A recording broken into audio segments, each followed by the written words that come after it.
이 시간에 주시는 하나님의 말씀은 신약성경 고린도후서 4장 16절에서 18절에 있는 말씀입니다. 네, 우리 다 같이 한 목소리로 함께 읽도록 하겠습니다. 그러므로 우리가 낙심하지 아니하노니 우리의 겉사람은 낡아지나 우리의 속사람은 날로 새로워지는도다. 우리가 잠시 받는 환난에 경한 것이 지극히 크고 영원한 영광에 중한 것을 우리에게 이루게 함이니 우리가 주목하는 것은 보이는 것이 아니요 보이지 않는 것이니 보이는 것은 잠깐이요 보이지 않는 것은 영원함이라. 아멘. 네.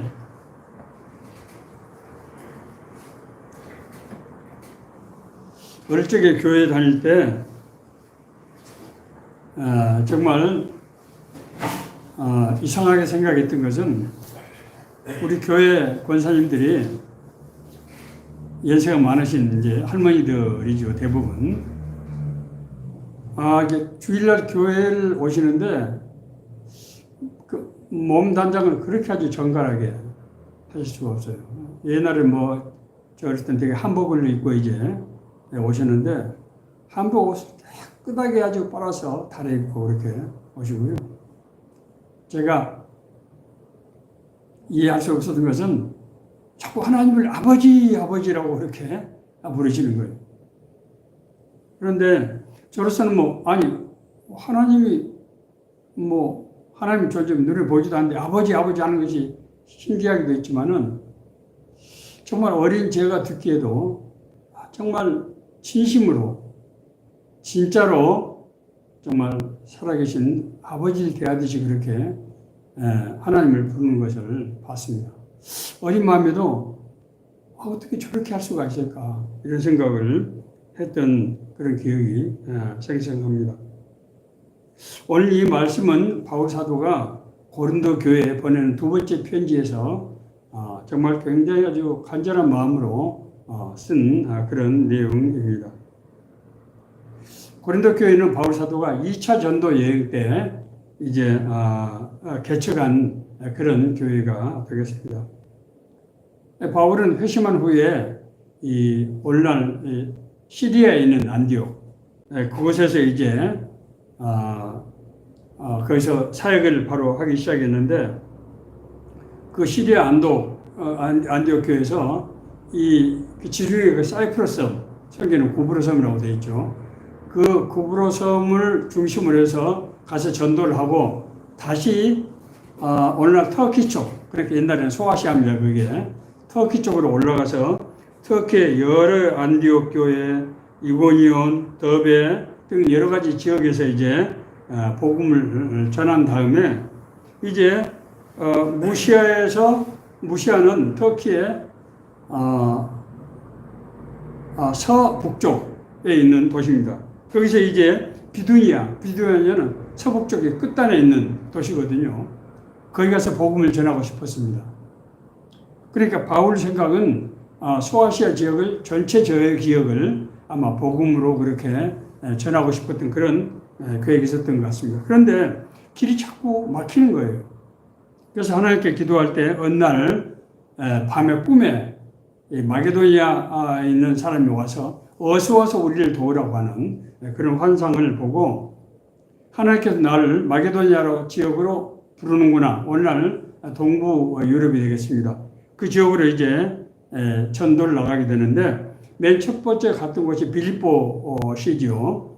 그래서 거기서 이제 루디아라는 여성을 만나게 되고 그래서 루디아 집에서 선교의 이를테면 전진기지 같은 것을 이제 만들어 놓고 거기서 이제 데살로니가, 그 다음에 베레아, 그 다음에 아테네, 그 다음에 고린도는 고린도 거기 마게도니아 지역 남단에 있는 섬이라고 할 수 있는 곳이거든요. 거기까지 이제 가서 복음을 전하게 된 것입니다. 이 고린도는 아드리아 해하고 에게해가 만나서 지중해로 들어가는 교통이 아주 요충입니다. 그리고 기후도 굉장히 따뜻하고 좋아서 로마 시대에 아주 상업의 중심지일 뿐만 아니라 휴양도시로도 아주 유명한, 그래서 로마의 많은 귀족들이 거기다 집을 짓고 살 정도로 그렇게 하는 것입니다. 문제는 이런 도시가 되다 보니까 대형 올림픽 경기장 2만 명을 수용할 수 있는 대형 올림픽 경기장이 있고, 또 아프로디테 여신전, 여사제가 1000명이나 된다고 하는 그런 아주 거대한 여신전을 가진, 그러니까 도덕적으로는 굉장히 건전하지 못한 그런 도시였습니다. 고린도 교회는 부흥했지만은 바로 이런 세상적인 문화가 교회 안으로도 들어오면서 교회에서 신앙이 아주 심각한 문제점을 안고 있게 되었습니다. 바울 사도는 자기가 이 고린도 지역의 교회를 개척한 후에 자기가 계속해서 여기로 올 수가 없기 때문에 이 제자들 통해서 고린도 교회의 여러 가지 상황을 살펴보도록 하고, 그래서 들은 소식을 들었는데 여러 가지 부정적인 소식이 많이 들리는 거예요. 그래서 바울 사도는 이제 첫 번째 편지를 보냈는데 그것이 우리가 아는 고린도 전서고, 오늘 이 쓴 고린도 후서 쓰기 전에 최소한 한 편의 편지를 더 보낸 것으로 이제 우리가 학자들이 추정을 합니다만은 그 편지는 지금 남아있지 않습니다. 어쨌든 그래서 바울 사도는 고린도 지역의 여러 가지 문제점을 아주 심각하게 생각해서 편지를 최소한 3번 이상 편지를 보냈는데, 오늘 이 편지는 마지막 편지라고 하는 것입니다. 이 고린도 후서의 내용을 보면은 이제 전체적으로 고린도 교회의 여러 가지 세상적인 문화가 교회 안에 들어와서 교회 안에서 여러 가지 이 세상과 같은 똑같은 그런 문제들이 교회 안에서 발생을 하게 됩니다. 그런 문제에 대한 어떤 경계심을 갖도록 하는 내용. 두 번째로 고린도 교회가 이렇게 번성하다 보니까 율법주의 기독교인들이 많이 와서 잘못된 가르침을 계속해서 전파하는 거예요. 그래서 교회가 아주 굉장히 혼란스러운 그런 상태가 되었습니다. 그래서 율법주의 교리에 대한 문제점, 세 번째로 가장 심각한 문제인 세상적인 문화가 교회 안에 들어와서 교회가 타락하는 문제, 영적인 삶을 누리지 못하는 이런 문제에 대해서 바울 사도가 이제 서신에서 집중적으로 다루고 있는 것을 볼 수 있습니다. 사실 교회에 세속할 문제는 고린도 교회뿐만 아니라 2000년 기독교 교회사에서 아주 가장 큰 이슈가 됐던 사실 문제이긴 합니다. 특히 중세에서는 로마 카톨릭이 실질적인 통치를 했기 때문에 여러 가지 정치적인 스캔들과 관련된 문제들이 너무나 많이 발생하고, 교회가 이게 영적인 그런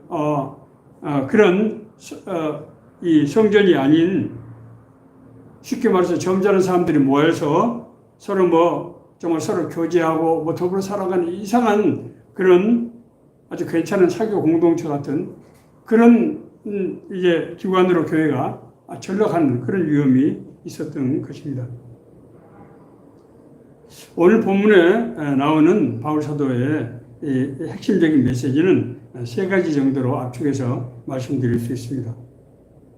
첫째는 바울 자신이 전한 복음은 자기가 연구해서 전한 것이 아니고 하나님께로부터 직접적으로 받아서 전한 복음이라고 하는 것입니다.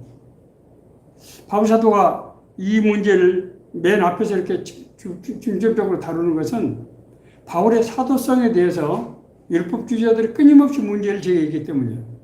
바울은 예수가 살아있을 때 만나지도 못한 사람이다. 그래서 참된 예수님의 제자라고 할 수 없다. 이렇게 하는 거예요.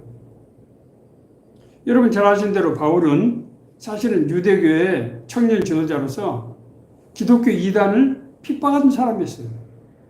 그런데 하나님께서 그를 이제 다마스커스 오늘날 다메섹에 이제 기독교 이단들을 체포하러 가는 도중에 하나님께서 부활하신 예수님께서 바울 사도에게 나타난 것 아닙니까? 사울아 사울아 어찌하여 내가 나를 이렇게 박해하느냐? 나는 내가 박해하는 예수다. 바울 사도가 이 음성을 듣고 그 자리에서 쓰러져 버립니다. 눈이 멀게 되었어요. 밝은 빛을 보고 눈이 멀게 되고 음성을 듣고 쓰러져 버렸어요.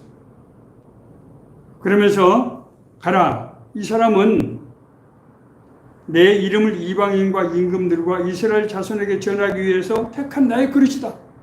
이렇게 말씀하시는 거예요. 바울은 예수 그리스도로부터 직접적으로 이 하나님의 사도로 예수 그리스도를 전하는 복음의 사도로 부르심을 받은 거예요. 그래서 사실 바울 이 사역 과정에서 여러 가지 말할 수 없는 환난과 고통, 어려움을 당했지만은 그럼에도 불구하고 바울이 흔들리지 않고 끝까지 이 사역을 감당할 수 있었던 것은 바로 하나님께서 자기에게 직접적으로 나타나서 이 사명을 주셨기 때문입니다. 두 번째는 우리가 전한 복음이 가리웠으면 그것은 죄가 그 복음을 가로막고 있기 때문이다 라는 내용이에요. 만일 우리의 복음이 가리웠으면 망하는 자들에게 가리워진 것이라 4장 3절에 있는 말씀입니다. 이 얘기는 무슨 얘기인가 하면은 바울의 복음은 하나님의 진리임에도 불구하고 많은 저항을 받았어요. 그래서 바울이 받은 고난은 물론이고 이 하나님의 복음이 하나님의 복음이 아닌 그냥 종교적인 가르침으로 전락될 그런 위기가 있었던 거예요. 자, 바울이 전한 복음이 이런 이제 문제에 이제 직면하게 된 것은 첫째, 동족 유대인들은 앞서 말씀드린 대로 율법은 하나님의 나라를 위해서 정한 것인데 그 율법을 믿지 않고 어떻게 구원을 받을 수가 있느냐, 이 문제를 제기하는 거예요. 바울은 율법으로 말미암아 우리가 구원받는 것이 아니고 하나님이 보내신 하나님의 아들 예수 그리스도를 믿음으로 말미암아 구원을 받는다. 이 이신칭의 교리가 이 측면으로 이 문제에 부딪히게 되는 거예요. 이것은 사실은 그냥 유대인들뿐만 아니라 예루살렘의 기독교 교도들, 그러니까 주이시 크리스찬이라고 그러죠. 이 사람들도 그걸 믿지 않은 거예요. 우리는 하나님께서 율법을 우리 민족에게 주었기 때문에 그것을 믿지 않은 하나님의 자녀라고 하는 게 있을 수 없다. 그런 명분이었어요. 그래서 이 사람들은 바울 사도가 가는 곳마다 따라다니면서 복음을 방해했을 뿐만 아니라 바울 사도를 사실은 나중에 바울 사도가 죽게 되는 그 일을 범한 사람들이 바로 그 사람들이죠.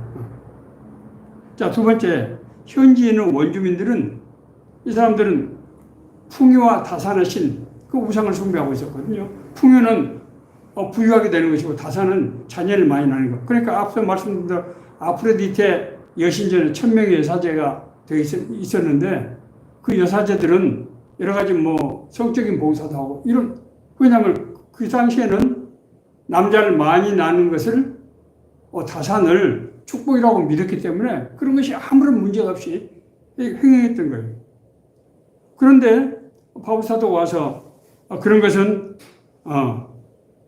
그런 우상을 믿는 것은 거짓신이고 그런 향락을 추구하는 삶을 부도덕하고 비신앙적인 것이다. 이렇게 공격을 했기 때문에 그 사람들로서는 바울을 그냥 간과할 수가 없었던 거예요.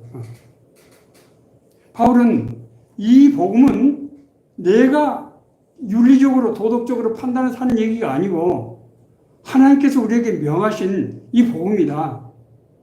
우리가 하나님의 자녀로 회복되는 길은 이 복음에 따라서 예수 그리스도를 믿고 구원받는 길밖에 없다. 이렇게 이제 증언을 했던 것입니다.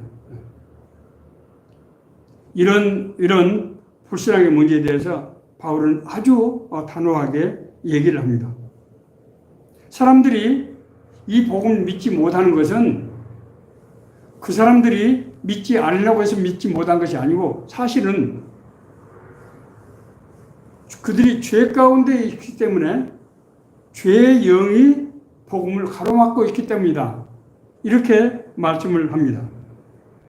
자, 다시 말해서 인간은 하나님이 자기 형상으로 창조했기 때문에 하나님의 은혜가 임하면은 하나님을 알고 하나님을 믿게 된다고 하는 것이에요.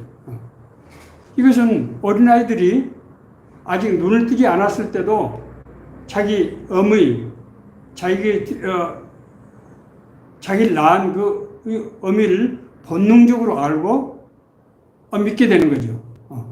그래서 이 영아들이 엄마의 품에 안에 있을 때 가장 평안하고 행복한 상태가 되는 거예요. 그러니까 이 복음은 하나님의 복음이기 때문에 이 복음이 전파될 때 하나님의 은혜 가운데 있는 사람은 이 복음을 영접하지 않을 수 없다는 거예요. 근데 그것을 막는 것은 이 세상 신이 믿지 않은 자들의 마음을 혼미케 하고 복음을 방해하기 때문이다. 그렇게 말씀하고 있는 거예요. 그 중에 이 세상의 신이 믿지 아니한 자들의 마음을 혼미케 하여 그리스도의 영광의 복음의 광채가 비치지 못하게 함이니 그리스도는 하나님의 형상이니라. 예수님이 복음은 하나님이 사람을 입고 오신 분이기 때문에 그분이 전하는 복음을 듣는 사람은 안 믿을 수가 없다는 거예요. 마음의 눈, 영적인 눈을 멀게 하는 것은 사단의 작용이라는 거예요. 그것은 사람의 작용이 아니라는 것입니다. 그 사단의 영은 세상을 다스리는 지도자이고 정사와 권세와 어둠 세상의 주관자들이라고 에베소서 바울 사도는 얘기를 하고 있습니다. 사단은 때로는 악령의 모습으로 나타나기도 하지만은 사실 사단은 우리를 유혹하고 우리를 심지어 우리에게 바라는 소망의 형태로 나타나기도 합니다. 그래서 이게 어려운 거예요. 마음을 혼미케 한다는 것은 우리 영적인 눈을 가려서 보지 못하게 한다는 거예요. 제가 몇 차례 말씀드렸습니다. 서울역 광장에서 우리가 주일마다 예배를 인도하고 복음을 전하게 되는데 그때 꼭 그걸 소리를 지르면서 아무런 관계도 없는 사람이 지나간 사람이 소리를 지르면서 우리를 공격하고 복음을 전하지 못하게 하는 일이 비일비재하게 나타난단 말입니다. 그것은 그 사람에게 무슨 해가 되기 때문이 아니고 그 사람의 마음속에 사단의 영이 임해서 복음을 전하지 못하게 방해하는 겁니다. 세상의 신이라고 하는 이 사단의 영은 각 시대마다 결정적인 어떤 이슈를 만들어가지고 그 일에 매이도록 하는 것입니다. 오늘날 우리 시대를 이제 철학사적으로, 문명사적으로 포스트 모던 시대라고 얘기합니다. 포스트 모던, 그러니까 근대 이후죠. 근대 이후는 이제 옛날에 진리라고 믿었던 모든 그런 사상들, 그런 것을 인정하지 않는 거예요. 그래서 이제는 모든 사람이 독자적인 그런 원리를 가지고 진리를 추구하는 삶을 살아가는 것이 그 자체가 진리다. 이렇게 말하는 거예요. 그것은 이 유일한 이 복음을 이제 희석시키는 어떻게 보면은 굉장히 자유롭게 보이지만은 정말로 무서운 그런 괴계가 들어있다고 하는 것을 알 수 있습니다. 바울 사도는 이 세 가지를 이제 고린도후서에서 집중적으로 말씀하고 있는 것입니다. 자, 바울 사도는 이것을 보이지 않는 진리라고 그렇게 한마디로 압축해서 말씀을 하고 있습니다. 보이지 않는 진리가 우리에게 주는 이 메시지가 무엇인가 하는 것을 우리가 생각해 볼 필요가 있습니다. 첫째는 바울 사도가 모든 성경에서 강조하고 있는 것은 복음은 구원의 실제라는 거예요. 야, 복음이라는 게 뭡니까? 기쁜 소식이잖아요. 기쁜 소식은, 여기서 말하는 기쁜 소식은 예수가 나의 죄를 대신해서 십자가에 달리심으로써 내가 그것을 믿으면은 구원받고 하나님의 자녀가 된다는 거예요. 복음을 이 센텐스로 한 문장으로 압축하면 바로 그거예요. 하나님의 기쁜 소식은, 하나님 세상에 주시는 은혜의 기쁜 소식은 예수가 그리스도, 메시아다, 구원자이다. 예수가 나의 죄를 대신 지심으로 십자가에 달리심으로써 내 모든 죄가 용서받아서 내가 구원을 받고 원래 하나님이 만드신 그 하나님의 형상을 회복하는 존재가 됐다는 거예요. 바울 사도는 사실은 예수님을 핍박하던 사람이었어요. 그렇지 않습니까? 예수님을 핍박하던 사람이 하나님을 만나고 나더니 다메섹에서 바로 예수가 그리스도라고 고백하는 거예요. 회당에서. 그래서 이 다메섹에서 난리가 나버렸습니다. 아니, 이 사람은 예수 믿는 사람을 잡아다가 체포에다가 관하로 끌고 갔던 사람인데 이 사람이 예수가 자기들이 기다리고 있는 메시아라고 하는 거예요. 그러니까 일대 혼란이 일어났어요. 첫째는 이 사람이 지금 갑자기 예수님을 이단자라고 하던, 엊그제까지 하던 사람이 갑자기 말 바꿔가지고 예수가 우리가 지금 기다리는 성경에 예언된 메시아라고 하는데 이 사람이 지금 정신이 이상한 것이 아닌가. 한편에는 이 사람이 우리를 잡아넣기 위해서 우리를 그렇게 거짓말해서 우리가 그걸 믿으면은 그걸 잡아서 우리를 멸하려고 하는구나. 이렇게 생각했던 것입니다. 복음의 핍박자인 바울을 복음의 전도자로 세우신 것은 그 복음이 진실이라고 하는 것을 보여주기 위한 거예요. 바울은 자기가 복음의 핍박자였기 때문에 바울이 전한 복음이 사람들에게 먹혀 들어간 것입니다. 저 사람이 진짜로 하나님을 만났구나. 그래서 바울은 가는 곳마다 보내는 편지마다 그리스도 예수의 제자된 나 바울은 하나님의 은혜로 이방인에게 복음을 전하는 사명을 받았다고 고백하는 바로 그 이유 때문이에요.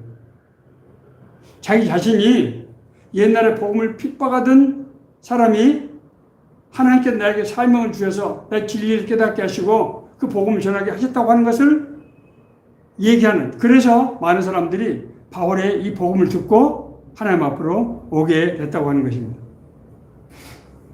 우리는 예수 그리스도를 믿음으로 구원을 받은 거예요. 제가 몇 차례 말씀드렸잖아요. 전 친구가 고등학교 1학년 때 야 현선아 교회 가면 예쁜 여학생들이 많이 있고 재미있는 프로그램들이 얼마든지 있다. 그래서 그 친구가 꼬셔서 그냥 따라간 거예요. 처음에는 예수를 믿는다는 것이 뭔지 몰랐지만은 교회를 다니고 하면서 나도 모르게 진짜로 하나님이 나의 아버지라는 생각이 들게 되고 그래서 오늘날까지 신앙생활을 하고 있는 것입니다. 나뿐만이 아닙니다. 복음을 전할 때 저희들이 선교단체에서 복음을 전해보면은 놀라운 일들을 우리가 만나게 되는데 아니 멀쩡한 사람이 정말 어떤 때는 뭐 생기가 굉장히 험상하게 세상을 아주 거칠게 살아온 사람들이 우리가 읽어주는 이 사역리를 듣고 처음에는 아주 이상한 태도를 보이다가 나중에는 갑자기 사람이 달라지더니 눈물 흘리면서 복음을 영접하는 것을 본 지 한두 번이 아니에요. 아니 어떻게 이렇게 될 수가 있는가. 이것을 볼 때 복음이 진짜 구원의 실제고 하나님의 은혜라고 하는 것을 우리가 느낄 수 있게 된다고 하는 것입니다. 자, 두 번째로 그런데 많은 사람들이 나는 예수를 믿고 싶은데 복음 전하면은 안 믿어지는 것을 어떻게 합니까? 많은 문제 제기를 많이 합니다. 아마 여러분들도 그런 얘기들을 많이 들으셨을 거예요. 지난주에 서울역에서 우리가 이제 예배를 하는데 한 목사님에게 거기는 예배에 참석한 이 노인 한 분이 나는 예수를 자꾸 믿고 싶은데 안 믿어지는데 어떡합니까? 라는 문제를 제기하시더라고요. 네. 바울 사도가 바로 이 문제를 지금 제기하고 있습니다.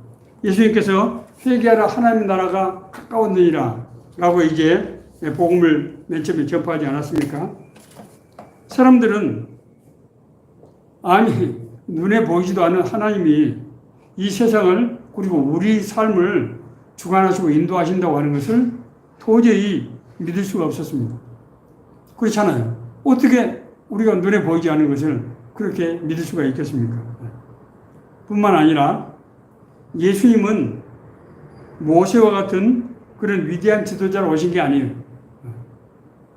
앞서 말씀드린 대로 이스라엘 백성들에게는 이 메시아 대망 사상이 있었어요. 왜냐하면 이스라엘 민족은 하나님의 선택한 민족인데 바벨론 포로 이후에 400년 동안이나 정말 나라를 잃고 민족이 정말 멸망하는 그런 비극을 겪었거든요. 그래서 하나님이 언젠가 성경에 약속한 메시아를 보내서 우리를 구원하실 것이다. 이런 메시아 대망 사상이 있었어요. 그래서 메시아는 모세와 같은 그런 위대한 지도자의 모습으로 올 것이다 라고 생각을 했던 거예요. 그래서 실제로 이제 이스라엘을 그 당시에 지배하던 사람들이 메시아 대망 사상을 이용해서 자기들이 왕권을 잡은 그런 사례도 있고 그렇습니다. 예수님은 나사렛 가난한 집안에 동정녀 그것도 마리아에게서 사생아로 나신 거예요. 그 당시 사람들은 사생아라고 생각을 한 거죠. 그렇지 않겠습니까?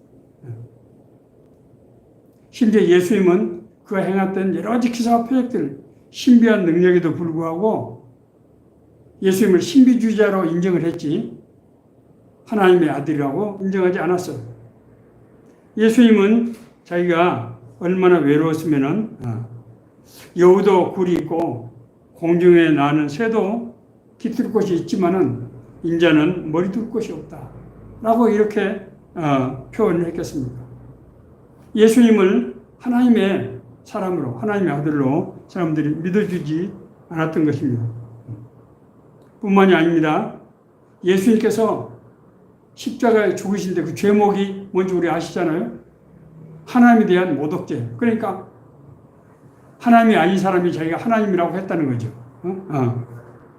이런 것을 볼 때 하나님의 나라는 눈에 보이지 않기 때문에 어떤 의미에서 보면은 믿지 못하는 것이 정상적으로 보인다고 하는 것입니다. 자, 그런데 예수님께서는 이런 사람들을 앞에서 기사와 표적을 행하심으로써 하나님의 나라를 실제를 보여주셨습니다.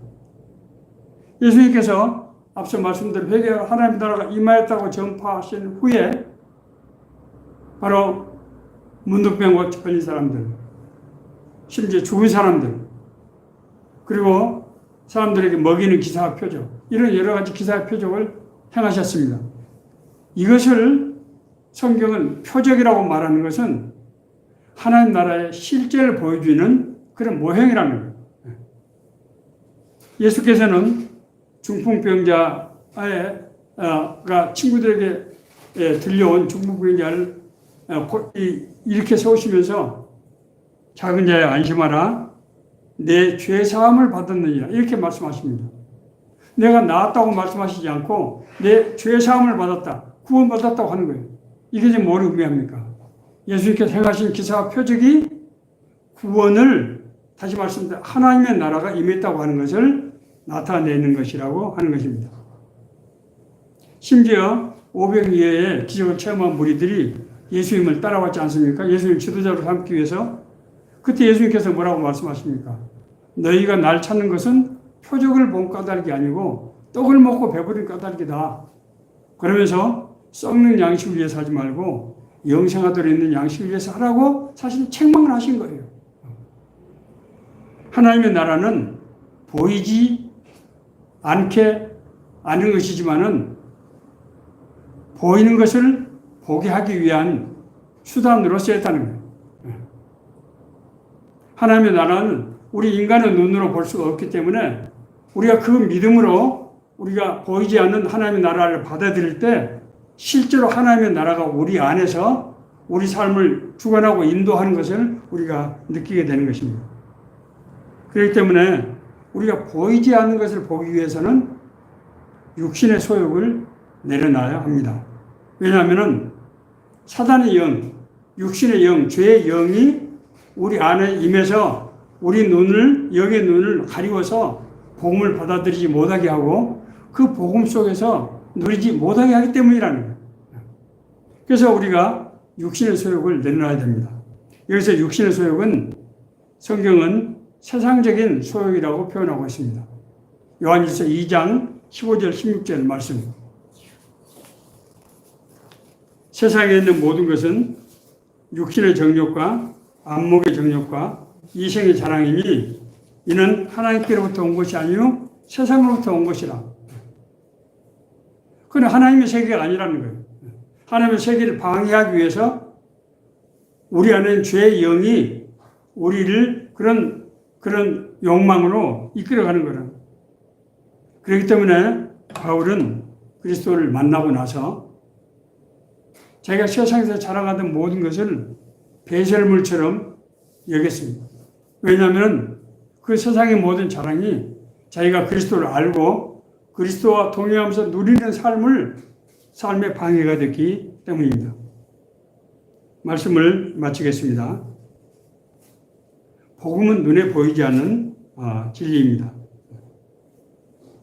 복음이 눈에 보이지 않는 것은 인간이 죄를 지음으로써 죄의 영에 사로잡혀서 진리가 영리로 바뀌어버렸기 때문에 성경은 하나님을 알되 하나님을 영화롭게도 아니하고 감사하지도 아니하고 오히려 그 생각이 허망해지며 미련한 마음이 어두워졌나니 스스로 지혜 있다 하나 어리석게 되어 썩어지지 아니하는 하나님의 영광을 썩어질 사람과 새의 짐승과 기어다니는 동물 모양으로 우상으로 바꿨느니라. 아담과 하와가 하나님께 불순종할 때 죄의 영이 그에게 임하게 되는데 어떤 현상이 일어납니까? 첫째 하나님을 두려워하고 피하게 됩니다. 그렇지 숨지 않습니까? 그리고 하나님의 형상으로 만들어진 자기 자신의 존재를 부끄럽게 생각합니다. 그래서 벗은 것을 부끄럽게 생각해서 나무 가지로 무화과 나무로 자기 몸을 가리는 거예요. 이것은 인간이 자기 자신의 존재를 부끄럽게 생각한다는 거거든요. 뿐만이 아닙니다. 사람과 사람 사이에 갈등과 대립이 생기고 사람과 자연 사이에 갈등과 대립이 생겨서 우리가 살고 있는 이 고난의 세상이 이게 펼쳐지게 된 것입니다. 우리가 하나님의 이 나라에 대해서 복음에 대해서 이 문이 닫힌 것은 우리의 죄 때문이라는 거예요.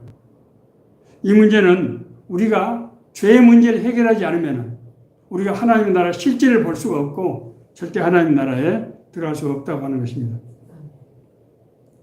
우리가 어떻게 하나님 나라 들어갈 수 있는가? 그것은 하나님의 약속을 믿는 거예요. 우리가 어떻게 하나님의 약속을 믿는 것이냐? 그것은 천지 만물의 창조주신 하나님이 하신 약속이기 때문에 그래요.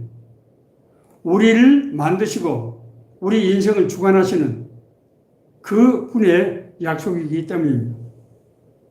어린아이들은 자기를 낳은 엄마를 본능적으로 알고 그 엄마에게 있을 때 가장 행복하고 편안한 것을 누리게 됩니다. 복음에는 하나님의 의가 나타나서 믿음에 이르게 하나니 기록된 바 오직 의는 믿음으로 말미암아 살리라.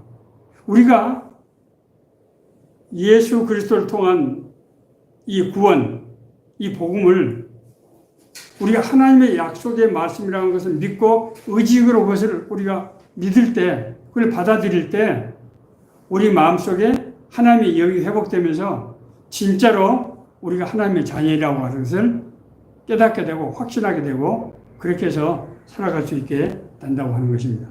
오늘날 정말 우리 현혹하는 여러 가지 사상, 그런 가치관들이 정말 우리를 혼란과 혼동 속으로 몰아넣는 그런 시대에 살고 있습니다. 오늘 보이는 것과 보이지 않는 것, 우리 눈에 보이는 것은 보이지 않는 것을 나타내기 위한 표적이다. 그러므로 우리가 이 보이는 것을 통해서 보이지 않는 하나님의 세계, 하나님의 약속의 세계를 믿음으로 받아들이는 그런 은혜가 우리 모두에게 함께하기를 간절히 바랍니다.